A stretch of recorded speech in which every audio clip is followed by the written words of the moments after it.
తెలుగు రాష్ట్రాల్లోని పలు చోట్ల వర్షాలు పడ్డాయి. పలు ప్రాంతాల్లో ఈదురుగాలుల వర్షం బీభత్సం సృష్టించింది. మరో 2 రోజుల పాటు ఏపీ, తెలంగాణలో తేలికపాటి వర్షాలు కురిసే అవకాశం ఉందని వాతావరణ శాఖ హెచ్చరించింది.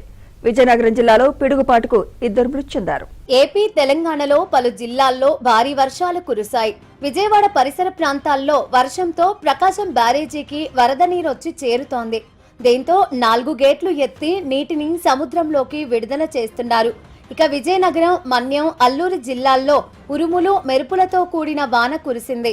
శ్రీకాకుళం, పార్వతీపురం జిల్లాల్లో పలు మండలాలలో భారీ వర్షం కురిసింది. మిగిలిన జిల్లాల్లో ఆకాశం మేఘావృతం అయింది. మరోవైపు మున్నేరు పరివాహక ప్రాంతాల్లో కురిసిన వర్షాలతో ప్రకాశం బ్యారేజీకి వరద నీరు చేరుతోంది. నదీ పరివాహక ప్రాంతాల్లోని ప్రజలు అప్రమత్తంగా ఉండాలని అధికారులు సూచిస్తున్నారు. ఉమ్మడి కర్నూలు జిల్లాలో భారీ వర్షాలకు వాగులు, వంకలు పొంగి పొర్లుతున్నాయి. పలు గ్రామాలకు రాకపోకలు నిలిచిపోయాయి. అగ్రహారం సమీపంలోని మల్లెలవాగు ఉధృతంగా ప్రవహిస్తోంది.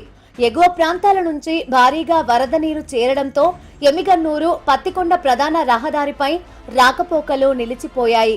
కర్నూలు జిల్లా ఎమిగన్నూరులో కురిసిన భారీ వర్షం చేనేత కార్మికుల జీవనంపై తీవ్ర ప్రభావం చూపింది.